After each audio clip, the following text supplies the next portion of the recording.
Relator conselheiro Renato Martins Costa. Defensor Dr. Fernando Jamal Macorru.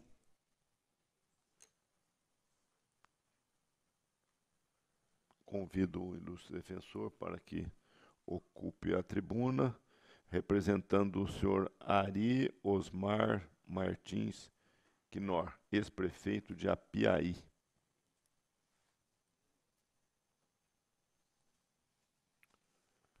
Cumprimento o doutor Fernando, passa a palavra ao conselheiro relator Renato Martins Costa. Bom dia, doutor Fernando. Eu vou sintetizar o relatório. A primeira Câmara emitiu parecer desfavorável às contas da Prefeitura de Apiaí do exercício 2014, tendo em vista, basicamente, a existência de um desequilíbrio nas contas públicas, o recolhimento irregular de encargos sociais e o descumprimento da ordem cronológica de pagamentos. Esses são os três aspectos principais. O recurso apresentado foi objeto de apreciação por ATJ Econômica, Jurídica, Chefia e Ministério Público, que convergiram no sentido do não provimento do pedido de reexame. Já a SDG entende que as justificativas apresentadas merecem ser acolhidas. Senhor presidente, eu registro que, protocolado ontem, mas chegando às minhas mãos hoje, o eminente procurador-geral do MPC apresenta a petição em que requer a retirada do processo de pauta para que possa ter vista da manifestação da SDG. Apenas registro isso, mas penso que a matéria já foi superada com a decisão tomada por Vossa Excelência no início da sessão, que facultará ao Ministério Público sustentar oralmente suas razões. Essa é a síntese do relatório. Passo a palavra ao doutor Fernando.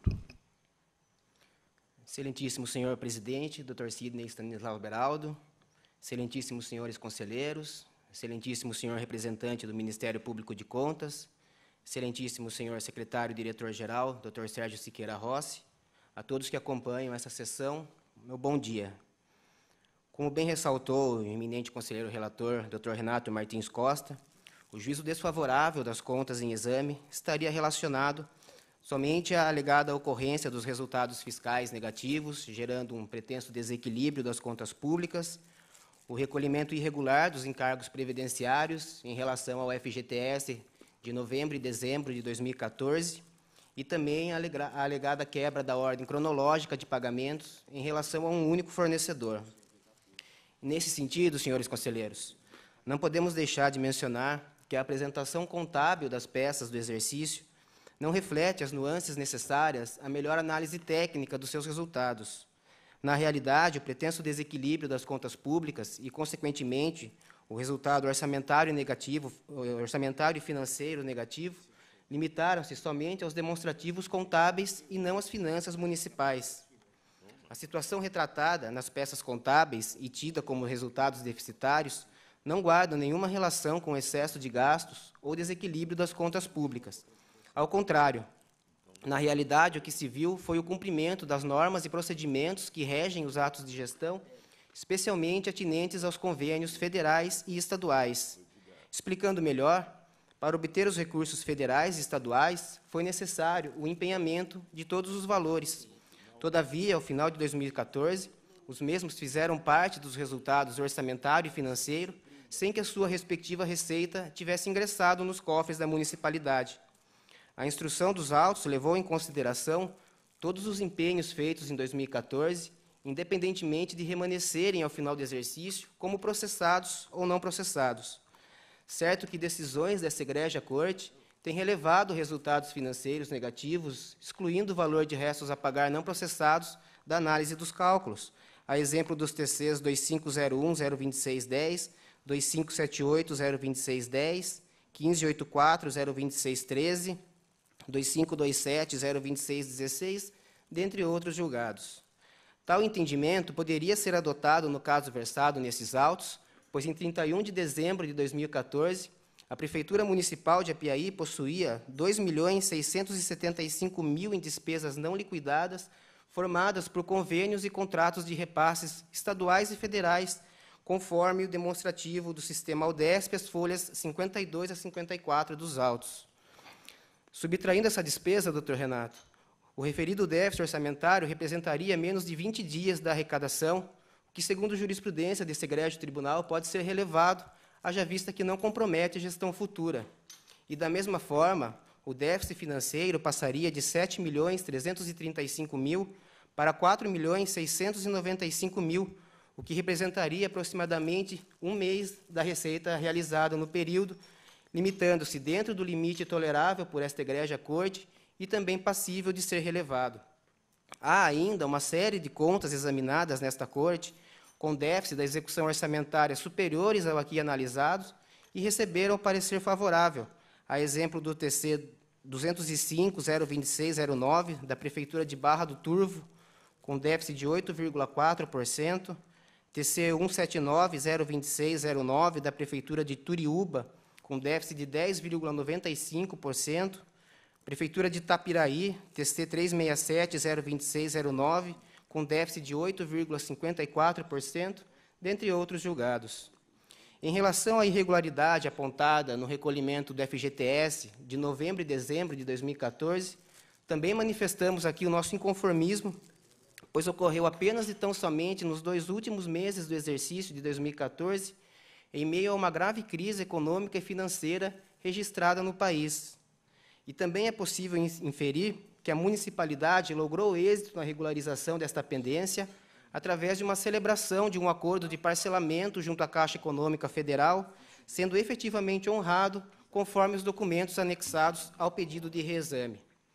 Ademais, conforme bem consignou o ilustre secretário-geral, Dr. Sérgio Siqueira Rossi, no seu parecer, o parcelamento dos encargos sociais em exercício seguinte pode ser relevado, tendo em vista a recente edição da medida provisória número 778, de 2017, que autoriza o parcelamento dos débitos previdenciários junto à Receita Federal e à Procuradoria da Fazenda Nacional.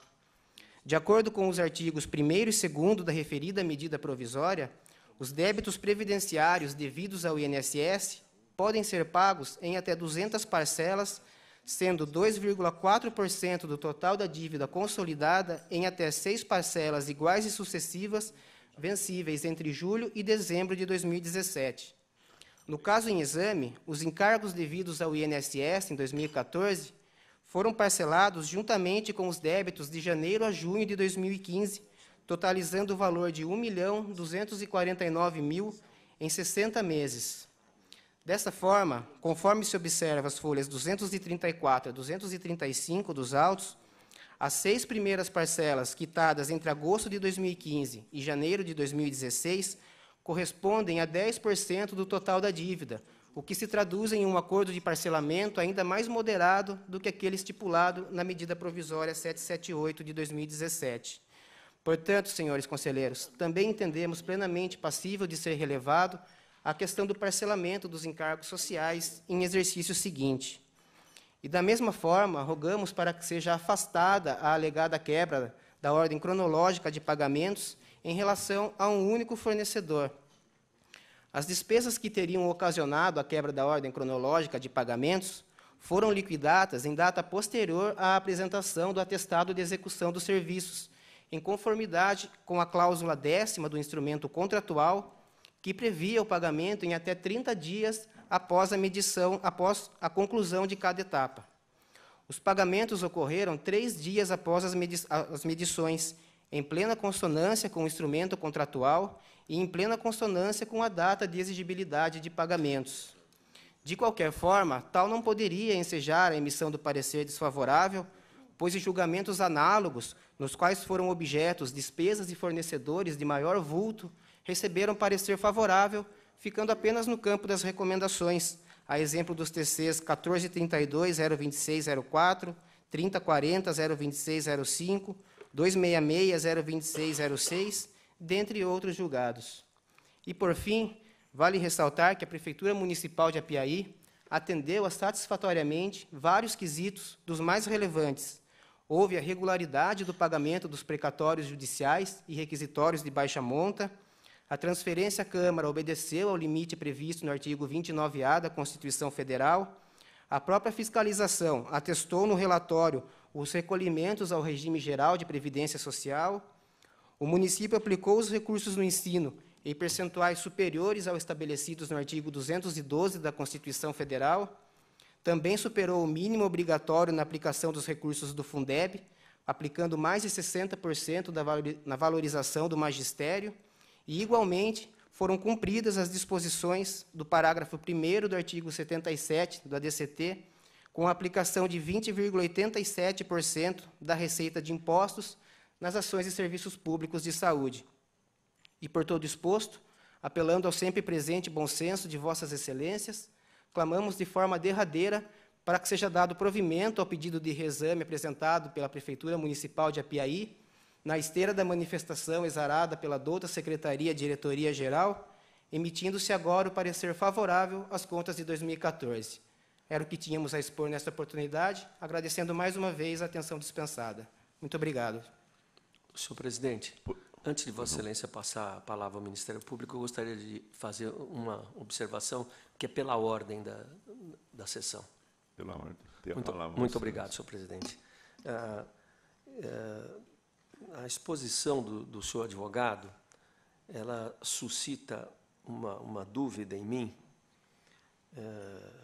porque eu acredito que, ao invocar a incidência da medida provisória 778/2017, em cima de débito de fundo de garantia, inclusive, Sua Excelência parte para um campo que não havia sido objeto de instrução até a manifestação de SDG.